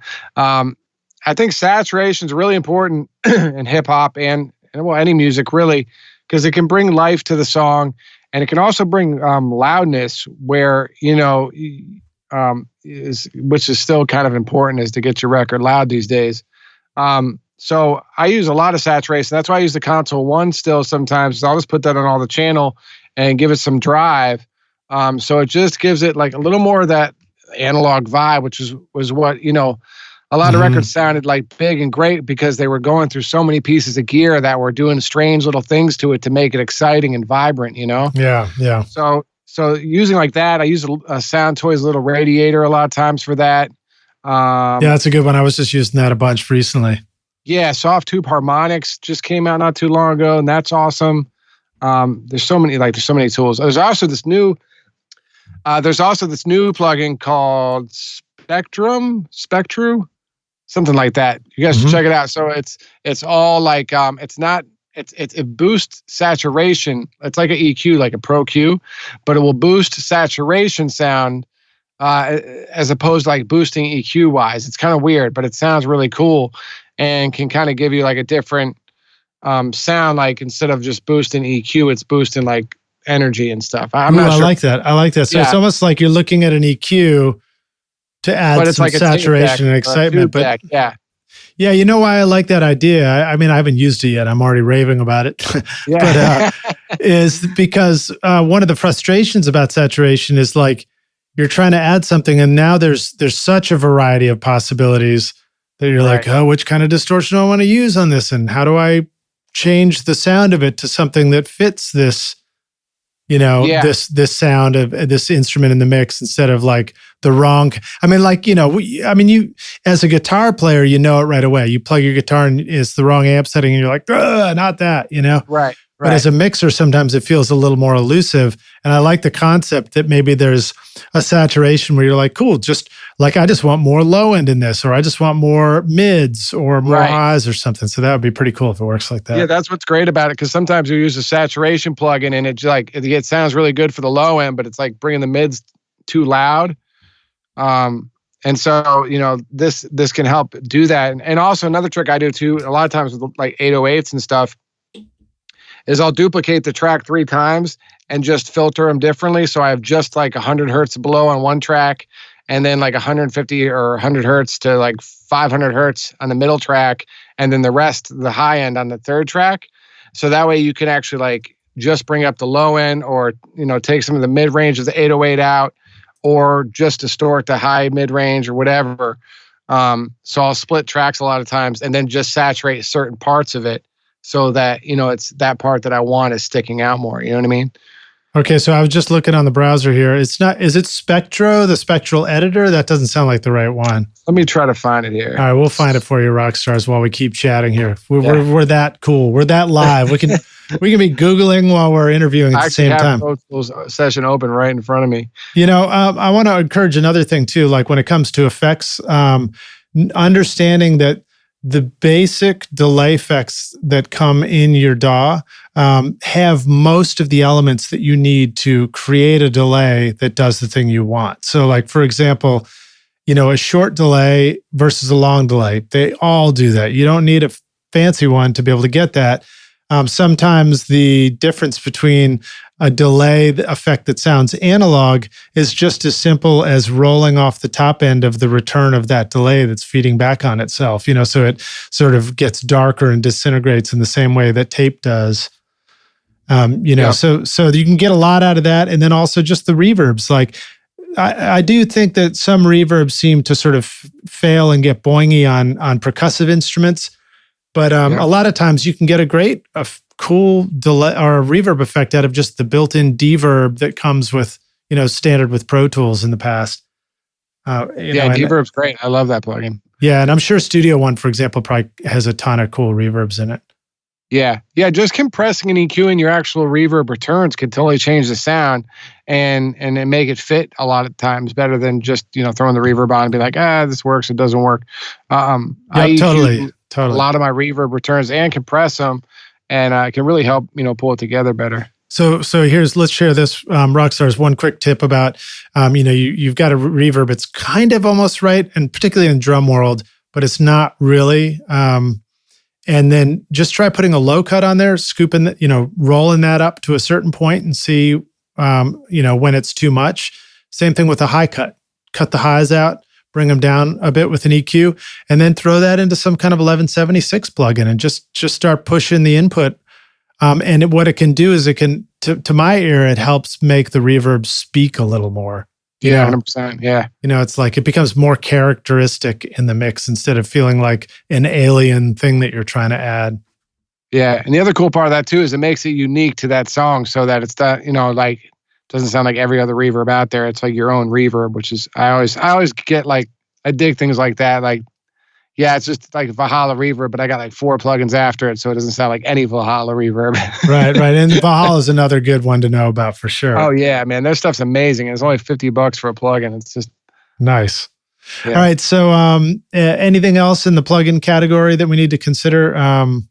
What about bass boosting things? Stuff that like sort of adds, I guess saturation kind of does that. Yeah. I use Black Box a lot on the bass. Our bass I still use a lot. Trying to think what else I've been using on bass. Is there? By the way, we publicly acknowledge Rockstars that just after we said it doesn't matter what plugins you need, we started listing off all kinds of them because it is fun actually. After all, I did find it's called Spectra by Waves Factory, and it's multi-band enhancer plugin. So that's the one I was talking about. Okay, dig it. SPCTRE. Thanks for finding that for us, man. Appreciate it. Yeah. All right, dig it. So let's see. Let's jump forward a little bit. Talk about setting up your mix template to be ready for a new mix. Yeah, no, for sure. That's super important to me. So my mix template will have a bunch of delays and reverbs and different sounds already set, and then I subgroup all my different instruments. So I have like a drum bus, a bass bus, a music bus, a vocal bus, and then an effects bus. And so everything's color coded. So I know that my drums are yellow, my bass is blue, my music is green, and my vocals are purple. Nice. So, so a lot of times when you move it around, you can know that I needed to turn that kick down. So I could scroll up and be like, see the yellows, there's the kick. I think it's really important, and this is something for all you guys at home doing it, to be organized. And this will help my life if you ever send me a song to mix, is just organization will help your songs sound better because you'll know where everything is, and you'll start understanding like, oh, I don't really need that track. I can merge these tracks together. And then, I like to send everything to subgroups because, you can get a mix really close and then it'll be like, oh, it just needs like a little more drums or the bass is just like poking in the drums a little bit. So on the subgroups, I can go and maybe just turn the drums down a dB. Or if there's like just a little too much low end, I could put a slight filter on the bass subgroup. Mm-hmm. And sometimes what I'll do like is like on the music section, I'll use like a MS EQ and just cut out the mids a little bit, so it gives the vocals more room to push through. So you can like cut the middle down a little bit, but then boost it on the sides, so you still feel the energy of the music. But it's just, like the vocals pushing through a little bit more and it gets the music out of the way. So by doing like the subgroup things, you can really kind of like do final touches and dissect the music a little bit more when the mix is almost done. Well, so help the rock stars understand like where some of this stuff goes. Do you like to like, let's say you got, 8 drum tracks or 10 drum tracks going. Would you have a drum subgroup right underneath those typically? Like they all kind of go from top to bottom down into that subgroup of drums? No, I keep all my subgroups at the top of my session. So I know that they're all there. So the drums, music, bass, all that's right next to each other. That way, like when I'm fine tuning things, I can just kind of touch it up. But like all my drums will usually go to the drum bus. And then depending on the kind of song, if it's like a live drum set song, then everything goes to the drum bus. If it's more hip hop or pop music, I'll have a drum bus and then what I call like a percussion hi-hat bus, where all the cymbals and high-endy stuff go. Okay, what's the thinking behind that? Why split it up? Because I like to parallel compress the drums a lot and like do all kinds of stuff to make the kick and snare really punch through the speakers. But what I've found is when you parallel compress the drums and the cymbals together, the cymbals just get really loud and annoying. So by splitting them up that way, I can have the kick and snare just like punching through, but be able to control the cymbals and hi-hats separately. Nice. Okay, so you've got subgroups at the top of your mix session, and that way it's easy for you to go up there and see everything right next to each other when you're trying to do final tweaks. But while you're sort of building and growing the mix, you're not looking at those so much. You're down a little deeper in the individual tracks. Do you also have like more subgroups later on?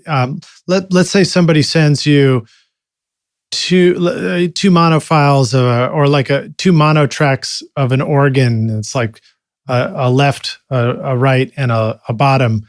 How do you manage something like that when you got like, I mean, that's like a typical B3 track, for example. Yeah, no, as the session goes on, as I'm mixing along, I'll subgroup certain things, like I'll put all the guitars together or something like that. And that will just stay where those tracks are. That way I can just, if the guitars need to come down a little bit, boom, I can turn it down to dB right there. The main subgroups are just kind of like almost like a final like stem mastering thing, if you will. Right. So yeah, as the session builds, like all my background vocals will go to a background vocal aux. My leads will go to a lead vocal aux, and then they might even get divided down into different auxes within those, if need be. So those different like stem auxes or whatever you want to call it, those will stay where the tracks are, but my 4 main buses always stay at the top. Okay, you're sparking all kinds of dumb, silly questions, so I'm going to just keep asking them. You talked about the colors in your template. Do you start with like a session, now you have to go in and move a bunch of tracks around to organize them and color them? Or do you sort of have a template where like all these kind of colored tracks are ready to go and you're sort of just dragging audio files and dropping them into the session, that kind of way? Oh no! So my template is just my reverbs and delays and then my buses all set up. Then I drag in all the new files that I'm going to mix that song, and then I'll start organizing the files and color coding them and putting them in the right position. So I always do it bass, drums, music, vocals. So that's how they go down the chain or down the session, right? And so I'll put them all together, color code them, send them to the appropriate buses, and then I start mixing. Okay, all right, dig it. So there's no getting around it. I mean, like we have to put in a little bit of setup time to get our template ready. It's not like a one button push and insta mix or something like that. No, yeah. I mean, the setup's half the thing because so like I mix with like stuff on my mastering channel and stuff on some of the buses and stuff right out the gate. So for me, like gain staging is such a big part of how my mix is going to come out because it has to hit the buses a certain way, which have to hit the mastering chain a certain way. So sometimes, depending on the song, sometimes songs come and they're pretty well balanced already. But if they're not, I'll get the balance right before I send it through my different chains and stuff, and just make sure the balance is good. And then I'll go and stem them to the different buses, vocals, drums, and then those all feed to the mastering chain. Okay, cool. So your aux groups and mastering chains and things like that, those are sort of, how do you arrive for somebody who's like, I don't know what to set these things at? Do you feel like you have any advice for the rock stars about how to arrive at appropriate settings for their own mix templates? Is it just like you got to keep incrementally mixing until you arrive at something that this is about where it ends up living, or is there a more scientific way to nail it on the very first try? Yeah, I mean, I think if you're going to build your mix template, I think the best way to start is maybe just have some reverbs and delays, and then start building it. Like if you do rock music, for instance, you might just want to use like SSL compressor on your mix bus, and start playing with that and see how that hits different songs you put through it. Mm-hmm. And then you can kind of get a setting that works for you and works for a lot of different songs. And then you just might have to tweak it a little bit. So I think building a template can be something that evolves. It's not necessarily a one and done thing. The more you learn, the more like you're like, I like the way drums sound through this plugin all the time. So like, yeah, that's the way that goes from here on out. I know for me, I think sometimes about like adopting parallel compression settings for drums, for example, like having like a kick snare mono crush that's getting added to a mix plus a parallel kind of thing. And it's nice if I can arrive at some settings for those that worked on the last mix, so that when I start building the next mix, all I have to do is sort of like, tweak the kick drum into that sound and not have to like tweak the kick drum into something and now go add something that's a parallel compression and have to figure it out. But I agree with you. I feel like you just sort of, you one step at a time, you work your way towards something where you're like, okay, this feels balanced. Like this is working now. This is what I'll start the next mix with, and I don't have to sweat some of these settings until I get a little deeper into it, you know? Yeah, exactly. And I mean, that's the thing. Like I have a bunch of different parallel channels that are turned off, but in my template. And that's just stuff that I kind of built over the years. I'm going to learn from somebody else or stumbled upon it myself. And they're in my template now. So when I'm, when I hear something, I'm like, oh, that would really work for that. You can just turn it right on and put it onto the track, Yeah. And if so it's turned off, it's not taking up your processing power. Right, it's just, exactly. You can just hide it and have it sitting there, ready for that song, Yeah. So. All right, dig it. That's cool. How about mastering? Similar template value in mastering, or is mastering more in your world like a routing out through the right side of your console?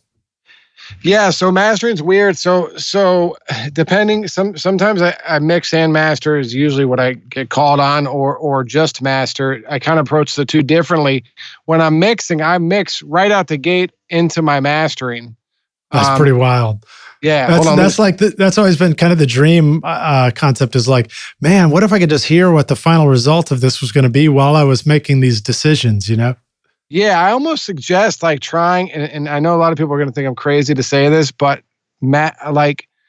get your mix started and get it as loud as you want to get it right away. Like put the limiter on it, slam the limiter, and have it mastered almost before you mix.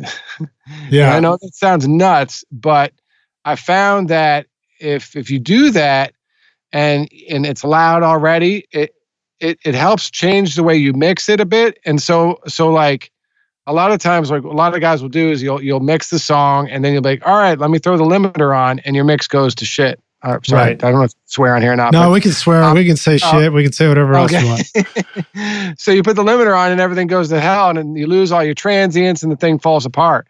So by starting the mix with a limiter on, even if it's just hitting a couple of dB, you start mixing differently and finding ways to keep the transients in there. You know what I mean? Yeah. So like, that's why I like to start with the mastering chain already kind of going, because that's the way that the song is going to sound at the end, Well, now, what about your volume knob for your speakers? Are you mixing in speakers or mixing in headphones? Where do you put in the early part of your work there? I have a Avocet and just some barefoot speakers. And I listen at like, I don't know, like 80 dB usually. Mm-hmm. Sometimes I'll get louder, sometimes I'll get softer, but I'm usually right around the same spot all the time. Same spot, meaning the volume knob goes to about the same zone? No, the volume knob moves because, if you throw it through a mastering changer, you're going to get like another 10 dB. So like, starting off, I'll have it cranked, and then once it once I put the stuff through my whole chain, then I'll bring it back down so that I kind of know at this point, like. So you wait a little bit on the chain. You start building before the mastering's introduced, and then introduce it. No, when you're a little closer.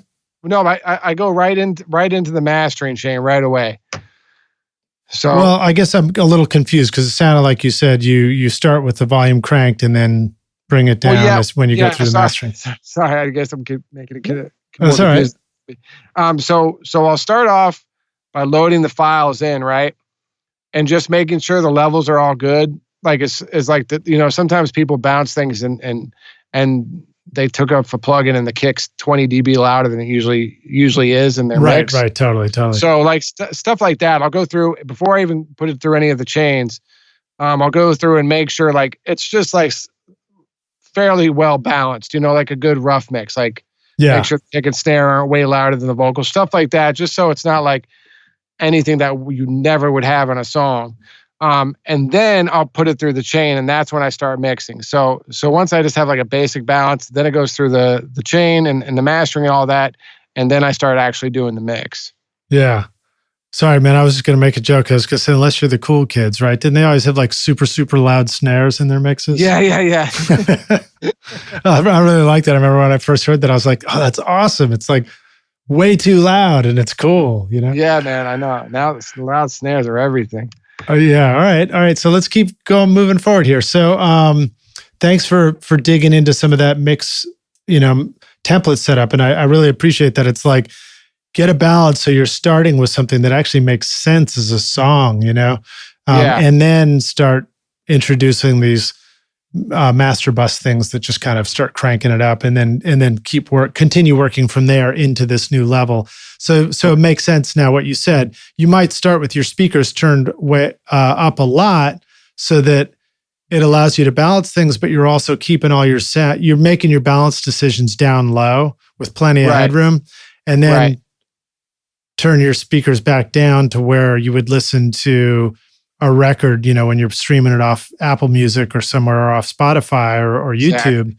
And then start mixing into your final mix bus and master bus right there. Because I have been doing something like that. I've been doing a split bus where I'm like, I call it the cold and hot bus.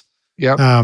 Although that's probably a terrible name, because like, who's ever going to want to choose the cold version of the mix, right? Even though that's the one I need to choose. I don't know. Some songs I would actually definitely choose the cold one. It depends, though, I guess. Depends on the song. If you're mixing Sigur Rós, aren't they from a cold part of the world? I don't know. Yeah. York? Yeah. There you go. Up in Iceland. So, all right, enough dumb jokes, Lidge. Let's talk about. So, one of the questions is how can we? We'll skip the speeding up, because that really isn't built into the template stuff too. What about drums? Let's talk more about like stuff that goes into making the drums sound great. Yeah, for sure. There's rock drums, there's hip hop. There's a lot of hip hop stuff in the playlist of your music that we've got in the show notes. So maybe start by talking about that. Yeah, no, I'd rather just talk about more the hip hop stuff, because I do mix some live stuff, but I'm definitely more of a hip hop, pop music, electronic music. Yeah, let's go into that. I love that stuff. There's so much for me to learn there. Yeah, so the good thing with dealing with those kind of drums is a lot of times they already sound pretty good. So yeah, certain songs you don't really want to touch them at all. But a lot of it for me is doing parallel processing, so that you're not, because especially with hip hop music, like the drums are everything. So like if you take a track and mix it and change up the drum sound and the way the beat sounds, you'll never get another call from a producer again. You know what I mean? Right. So totally. You got to find a way to send that song back with the drums sounding basically they like the way they sent, except way bigger. Right. So the only way for me to achieve that is through parallel processing. So a lot of times, like I said, I'll get the balance of the drums, and then I'll send it through some chains, and that could have maybe the R bass on it, or just a bit of compression, or it will subgroup into other chains where it's like the compressor is slammed, and then I can push that up a little bit. So like I have like 4 different or actually 3 different buses. So like I said, my kick and snare go to one bus, and then my hi-hats are a whole separate thing. So I have like 4 different buses. One's just called dirty, basically, that has like a decapitator on it. Because sometimes just adding some decapitator sound can give you some girth to the drums. Oh yeah. The other one's called transmod or trans booster. And that's really just a transient designer. And I use that towards the end of a mix. So sometimes you'll have a mix going and it sounds great and the drums are slamming, and then you bring the vocals on and it's like you just lose your transients from the drums, like they get buried. Yeah. So the transient mix is kind of cool because I can just turn it up a couple dB and it will pop out the transients a little harder so that the kick and snare kind of push through the mix a bit better once things start getting full and stuff like that. And then I have another parallel channel called just parallel, which is like a SSL compressor. And sometimes we'll go to a pool tech after that, but usually just SSL compressor slammed. And that can, give me that parallel sound of really making the drum sound big. And so I will blend those, maybe all 3, maybe none, depending on the song, to help kind of bring the drums out and make them hit a bit harder. And then just using lots of saturation stuff can really help give the drums a vibe and make them sound bigger, but without changing the sound so much. Like on each drum, each individual. So if you have an 808 going, you put a saturator on that track and you sort of gently coax it into sounding bigger. Yeah, exactly. I use the black box a lot. One of the guys I look up to, Jason Joshua, he put me onto the black box. So I use the black box a lot for drums. I don't know the black box. What's that? What's that one? Oh man, that'll change your life.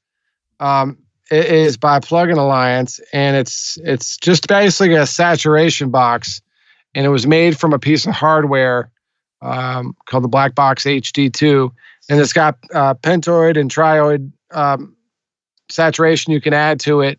It's really, really cool, and it sounds great for drums, and even some people in Atlanta use it on their mix bus. But yeah, no, it's dope, and it can really add some girth and punch without I can get the drums to be like 4 or 5 dB louder without a level change using the black box. Wow. Just Rockstars, just pretend we're not name dropping plugins, because we're not going to stop. So that's just one that's great for using for saturation on drums and stuff. Yeah. So that's what a lot of like the hip hop stuff I'm doing is being respectful of the sound that the producer gave me, but just making it sound way, way harder. You know what I mean?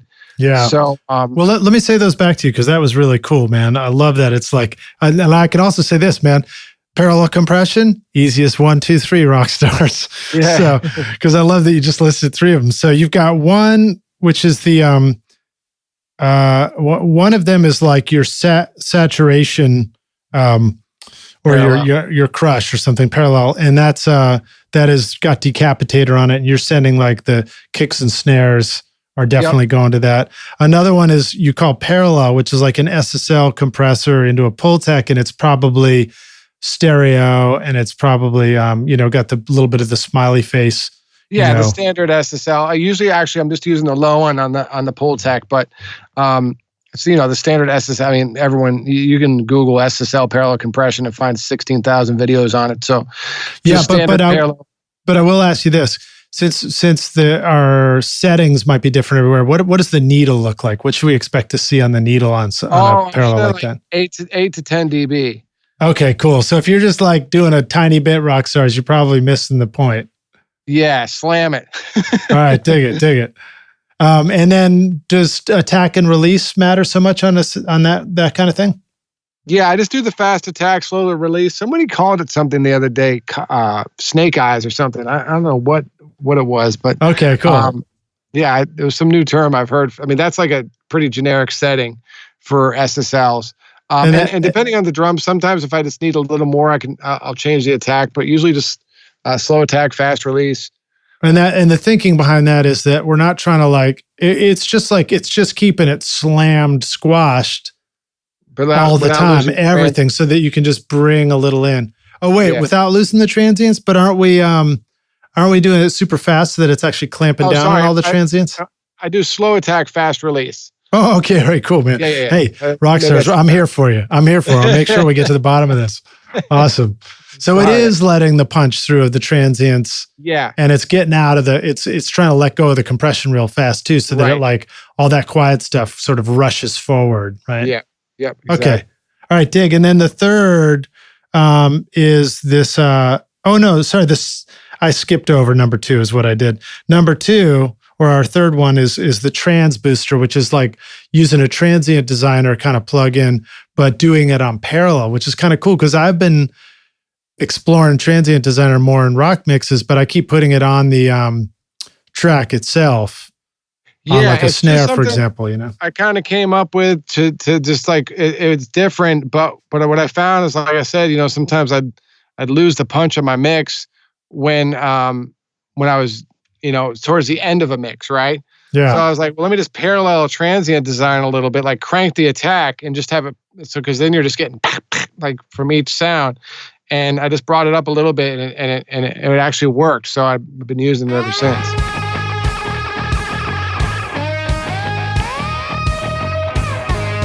Want to record killer drums in your home studio? Then check out Rockstars of Drums to learn how to record, edit, and mix pro-sounding drums with a professional Nashville session drummer in a Grammy-winning studio. Or if you're ready to start mastering your own records at home, then check out Rockstars of Mastering, where I walk you through exactly how I mastered my own record, Skadoosh, using nothing but plugins in PreSonus Studio One. And if mixing is your focus, then check out my free course Mixmaster Bundle, where I show you how to mix mix using stock and free plugins in Pro Tools. And the best part is these techniques would work for you in whichever DAW you're using right now. Plus, you get a look at how I recorded everything in my studio and multi-track downloads for you to practice mixing and even include in your mixing portfolio if you want. Are you ready to make your best record ever? Then go to Mixmaster Bundle to get started for free now, or look for the clickable link in the show notes of this episode.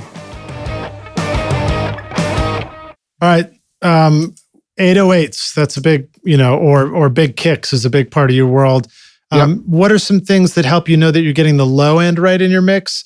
And then what do we need to know about how that a low end element of a mix, a hip hop mix, should we hear it in things that don't have low end, like an iPhone speaker, or should we not hear it at all there?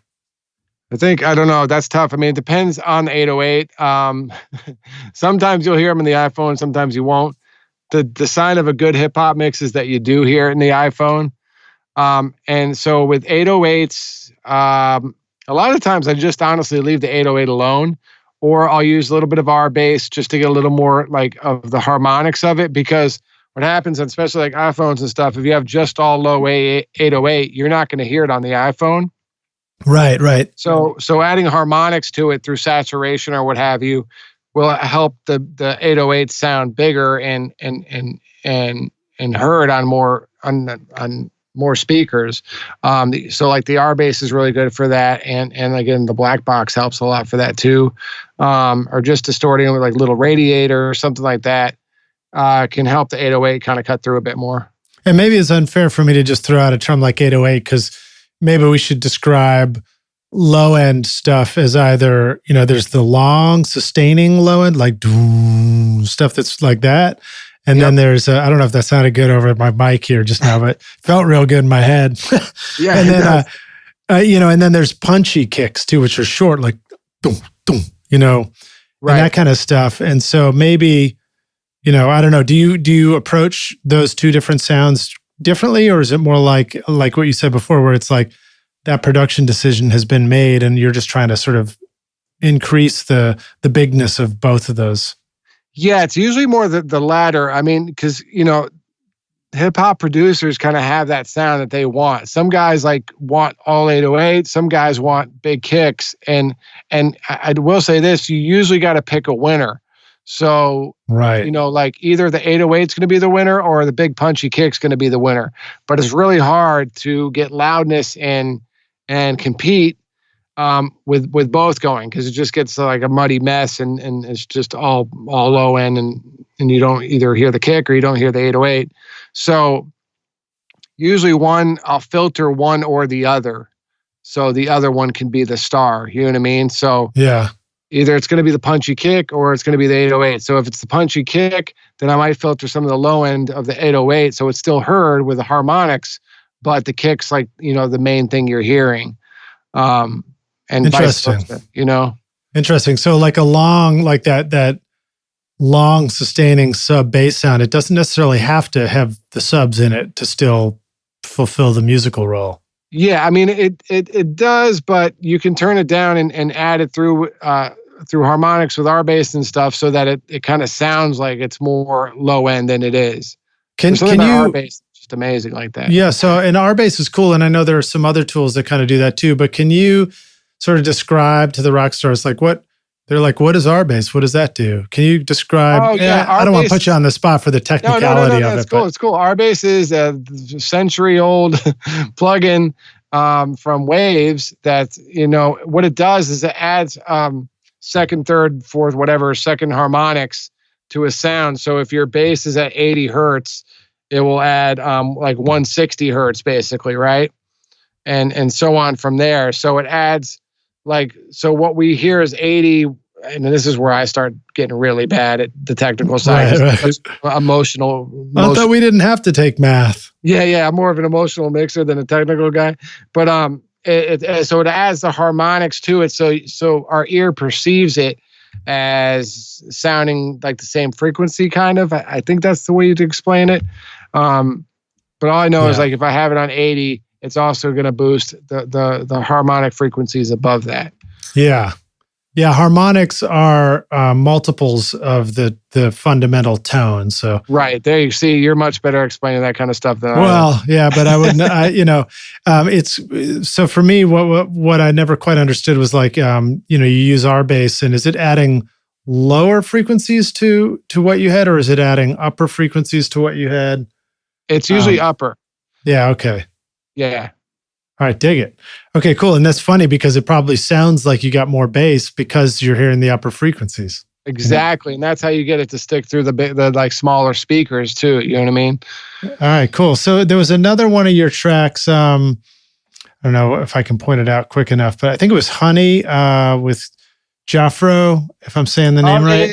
Yeah, that was a remix. So I actually mixed the music on that, and that was a vocal mix. So that was a funny story because Jeffro wrote the song with Kalani, and then it was originally the remix, but the label ended up wanting to put out, which was more the acoustic version, which is actually so random because that never happens. But so Jeffro wanted to release the almost original version in a way. And so we got the acapella from the label and then mixed all the drums and music with the acapella. Well, that's a trip because my question was going to be about the vocals. Yeah, I know. The vocals sound great. I think Jason actually mixed the vocals on that, Jason Joshua. Oh, cool. Well, let me see if I can still ask the question because I suspect you got some insights for us.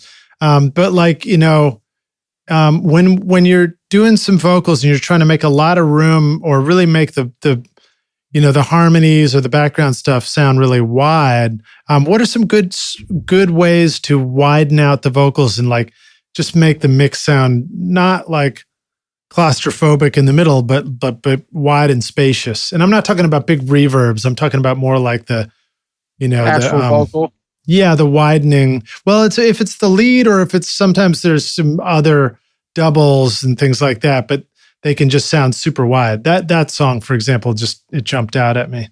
Yeah. So, I mean, a lot of that's just, your lead, you're usually going to want to have right up the middle, right?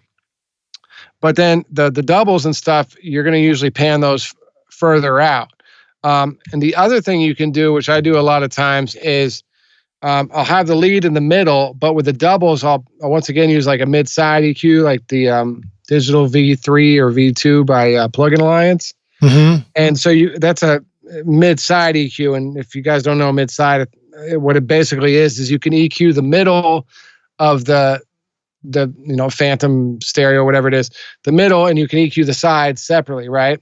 Mm-hmm. So you can boost just the mid-range in the middle or boost just the mid-range on the side. So a lot of times what I'll do with background vocals is cut the mid-range in the middle, but boost it on the sides.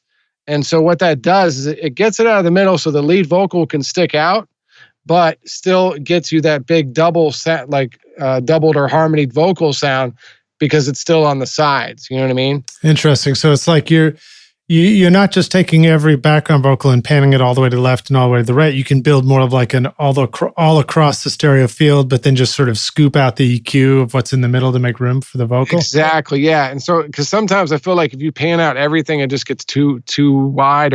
And then I feel like when you pan low end vocals all the way out, it doesn't sound right. I like to keep the low harmonies more towards the middle or like at 25%, 50% on each side. And then pan the higher ones out further. So using that EQ, using the mid-side stuff, and you can do this for music stuff too. I think we talked about it when I was going over the buses. Getting rid of some of the middle information and boosting it more on the sides leaves room for your drums and your vocals to be the star of the show in the middle. That's cool. That's a good tip, man. I like that one. And it's like, when I think of the widener, sometimes you think of the MS and you're just like, oh, I'll just rotate it so it's more towards the sides than the middle. But instead of doing that, you're kind of doing an alternate version to that by playing with the EQ settings. Yeah.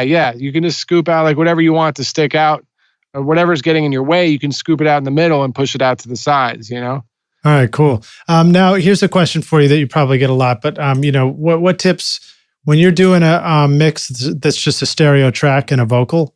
That's pretty common for mixtapes, I think, in hip hop and stuff like that. Do you have any tips for people about how to get a little more bang for their buck on that kind of very simple, stereo plus mono production? Yeah, get the stems. There you go. No, I get it. Man, it's always hard because a lot of these producers limit the hell out of their 2-track beats and stuff. Mm-hmm. And so I hate doing that. But if that's all you got, sometimes you can add transients to the actual the 2-track. If it's like if all your transients got squashed in the limiting, doing like that transient thing I was talking about on my parallel and transients can sometimes help to bring that thing to life a little bit. Yeah, that's a good tip, because you can just bring out a little bit more attack out of it where and when you need to, and maybe that mid-side thing can help even in that situation. Although I guess you don't really want to scoop out the power of the kick and the snare that are up the middle. Yeah, you can sometimes do it in that 3K range where the vocals like a lot of times taking up space. But just like a dB, if it's a 2-track, there's not a whole lot you can do with it, There was a cool video I watched recently. I think I was just watching more videos about dynamic EQ, ways to use that, and it was like take the vocal and then take your music bus, have that go through a stereo bus, have your vocal go separately, and then just take the vocal, find the frequency on a dynamic EQ that's sort of in the vocal range where it's most prominent, and duck that a little bit on the music bus so that it's almost like scooping, it's EQing it slightly in that zone to help the vocal just kind of sit through or come through more.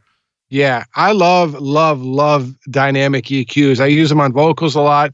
I'll use it on I'll use a dynamic EQ on my 808, but have it side chaining from the kick so that whenever the kick hits, it ducks the same frequency the kick's in. Dynamic, you know what I mean? And then with vocals too, if you can do a tight Q. That's why I like the Q3 now, because it has dynamic EQ in it. So you can find like frequencies you really hate about the vocal and like really dial them in, and then just click the dynamic EQ and cut it like 10 dB. So just when those really bad frequencies come in, it takes them right out. Nice. That's a good tip, man. I like that. Yeah, I'm a big fan of dynamic EQs. Yeah, I think it's cool to understand that dynamic EQ is a great tool that you can put on a track where there's something harsh going on and you're trying to control certain frequencies that are too much, but it's also a good one to use sort of in that parallel or the sidechain setting where you're making room for something else. Yeah. And what's cool is like, a lot of times you're like, oh, this frequency is not so great. Let me just cut it. But then you lose the frequency and all the good parts it's in, Yeah. So like, to me, dynamic EQ is great because it will, when it gets too bad, like the frequency, like, because a lot of times the frequency will pop out that you don't like, but it's not there the whole time. You know what I mean? Mm-hmm. So by using the dynamic EQ, you can pull it back when it's annoying or harsh to your ear, but then it doesn't take it out through the whole vocal track. You know what I mean? Yeah. And, it's also better than just side chaining an entire compressor, because you may not have wanted that whole 808 to just completely disappear when the kick hits. You just might need to make room for the low end, and that's it, Right, exactly. Yeah, that's why it's one of the greatest tools out now. All right, cool. Well, there you go, Rockstars. That might be one non-stock plugin you're going to need to seek out. Let's talk about very quickly, and we'll roll out here. But you have a very cool website. You've really built a cool YouTube channel, and you've sort of grown a real online presence. Talk to the Rockstars about your website and some of the methods that you use to make sure that it's got the right info in there, and that also helps you bring in new clients to work with. Yeah, that's a real hard. That's almost harder than mixing, is trying to put enough information so people understand what you have and what the service you're offering, but not too much information to overload people, because a lot of times there's a wide variety of people and their knowledge with the music. So some people are just starting to record at home and can just barely get the vocals recorded well. And some people have been doing this for 20 years and might know more than me about mixing, So there's such a wide variety, and it's like it's been a lot of tweaking and changing wording and stuff. to get the website to be good enough so people, with little knowledge can understand what it is, and people with a lot of knowledge can understand what it is. Yeah, I noticed you have an FAQ section where it's like... Yeah, that's huge because a lot of people just have the same questions, and it's like you can go to the FAQ, everything's there. Even just like exporting, how do I send? Well, I saw that you're on Studio One. How do I send my Cubase file? So all that is explained in the FAQ. And the other thing that I have that I think has been really important for me is a chat app. So when people, oh yeah, that's right. I noticed that it binged up. It's like, hey, and that goes right to my phone. So when people have questions, I mean, it's a blessing and a curse, but when people have questions, I can talk to them right away. And it's like, we're not dealing with like a t-shirt company here. This is like people's lives and people's emotions and people's dreams. Like this stuff's really important to me and more importantly to a lot of the people I work with. So being able to just get personal as quick as possible with people about their music is really important. So like the chat app has been great, and at least being able to start a conversation with someone who might be interested in getting their song mixed. So yeah. That's been the best, like the most effective thing for my website, is being able to just, chat with people who are really interested in possibly having me mix their song. So let's break that down a little bit. So rock stars, if you're like, people are going to message me 24 hours a day, it's not quite like that though, right? Yeah, I'm only online 9 to 5. Okay. So in other words, it'll message you, but you can have sort of hours there where it won't message you and won't interrupt you, right? Yeah, exactly. Yeah, I'm not there 24 hours a day. It's basically on from like, I can't remember what the hours. It turns itself on and off. I think it's basically 9 Pacific time to 8 Pacific time or something like that. Monday. Yeah, and then the person who's sending you a message, if you're not online, it just says politely, it's like, well, I'll get back to you. I typically get back by tomorrow morning or something like that. Yeah, that kind and of it will forward it to my email. So if I'm not there and you have a question, you can send it and then I can email you back. So that way it's, it's really useful as far as just, being able to start talking to someone who might be interested. Yeah, that's awesome, man. That's a cool thing. And I think that would be valuable for a lot of people with studios. Well, let's jump into the closing questions here, because we've been going a good solid couple hours and it's time to wrap up and let the rock stars go back to making records. Right. This question is hypothetical for you. Actually, before we get to that, let me get 2 more questions from you. These are sort of, you can give us quick answers for, but a resource or tip or advice for the business side of doing this for people who want to, make great mixes and records and do it for more than just a hobby. What advice do you have? As far as how to get work mixing and stuff? Anything, just like share a business insight or a resource or tool you like to use. Yeah, I mean, for me, YouTube's been huge. Doing the videos, it was a way to give back, but it actually gave me back tenfold. Because a lot of people hit me on mixes just from the videos I've done on YouTube. So I think especially nowadays, the way the world is, I think it's all about giving and then you'll get. So if you're good at mixing or if you're good at something, if you're good at producing or whatever, and you want to earn an income from it, I think the best thing you can do is give it all away. Yeah. And then believe it or not, it will come back tenfold. You know what I mean? So like, I think that's big in the world now is giving away stuff and you get it back.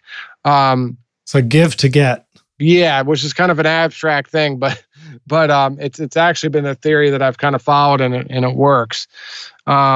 And then other than that, man, it's just, I mean, another thing you can do is mix for free. If you want to become a mixer, mix for free. Find the artist you like on Instagram and be like, look, man, I want to mix your song for free. And that way you start building up a clientele. And nothing is better in the music business than word of mouth. So if you mix 10 songs for free, not only does that one give you a playlist that anyone you want to talk to, you can be like, oh yeah, I've mixed songs. You can check out my Spotify playlist with these 10 songs that I've mixed, So that gives you what is known as a resume, right? And then the other thing is those guys will get your song, you mix for those guys, and they'll tell their friends, hey, this guy mixed my song, was really good. Then you can start charging those people, Mm-hmm, mm-hmm. So there's a reminder to make sure when they say, yes, I'd love you to mix my song for free, that you say, awesome. And one thing is I want to be able to use this in my portfolio on my website afterwards. Yeah, no, 100%. That's a good tip, follow up. But yeah, I think that's a good way to start is, to get going. Okay, cool. Now, how about an organizational tip or resource? I mean, you've got like mix templates you're keeping organized. You got loops you're keeping organized. You got incoming messages. You're trying to make sure you get paid for work you do. What would you want to share with the rock stars about just keeping your shit together? Oh man, that's like a never-ending story. Shoot, I don't know. I'm not the best one to ask on that. I do. How about just something recent that you're excited about? I do. Something I'm excited about. Okay, this is really way off the map. I found this new calendar app called Sunsama, Sunsama, and it's probably the best way for me as a mixer. It's like what do they call it? Like a board where you can drag and drop the different client names around and put them in order on the weekday. And then you can add different tasks. So I can have like hashtag edits. I have to get edits done for this client today or something like that. So if you need a great calendar and you want to get organized and be able to just, throw things in there, and then you can organize when you're going to do it later, Sunsama is a great calendar. Okay, cool. Yeah, that reminds me of Trello is a thing that kind of does that too. It's exactly like Trello, except it's actually a calendar.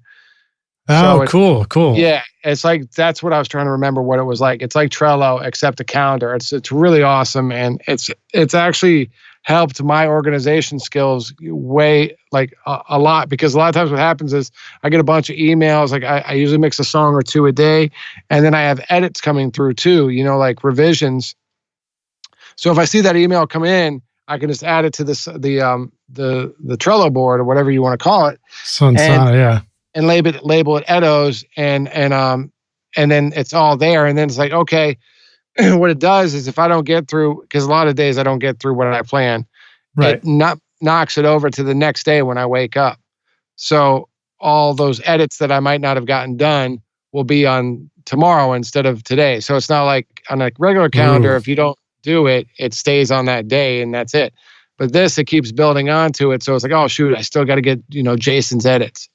So it's really I like that, man. I'm going to use that for the podcast. Yeah, man, check it out. And these guys it's really a weird company. They're really cool. You have to like do an interview in order to get the app. And then they're like, I think you're going to be great for this count. I mean, it's really far outside. Oh, interesting. It's right, cool. And they're really good people. And it's only like $8 a month. So yeah. Well, that's one of the challenges for me is like when you get and probably for a lot of people, it's like you feel like I've just got a pile of things I got to do. I'm not even sure how to prioritize them. And then I'll try and put them in my calendar. But then if it didn't get done, it just stays on that day. Like an email. It's like falling down the email mountain, It's like now it's back on last Tuesday and it didn't get done and it didn't get moved to a new spot. So that's a good tip, man. I like that. All right. Let's hit the last one. This is hypothetical. We're finally at the hypothetical question. Nice. We're going to take the Wayback Studio machine, man. You get to go back in time. Go find young Matty who's playing drums and thinking he's a badass. And you say, listen, dude, let me hip you to something. Here's what the single most important thing you actually need to know to be a rock star of the studio yourself today. One day, what advice would you like to go back and give yourself if you could? My first advice would be go to LA sooner. That would have been my first advice to my younger self. Nice. But as far as like a recording tip or something, I don't know. No, that's just for you. This is just advice you give yourself, First thing I would say is you should have left LA 10 years ago. All right, dig it. Gone to LA way sooner. That's always been my thing. I would have loved to intern and assisted at some of the bigger rooms out here early on. Now I'm pushing 40. It's like I can't really go assist, even though I would. But that's the one thing. Like to really get into the big rooms where all that magic was happening earlier would have been really cool. Yeah, it's like get moving. Yeah, get moving. Just go. Just go. Awesome, dude. Well, thank you so much for being on the Recording Studio Rockstars podcast with us, man. It was an awesome time hanging out with you. And I love all the stuff we just learned about mixing. It was great.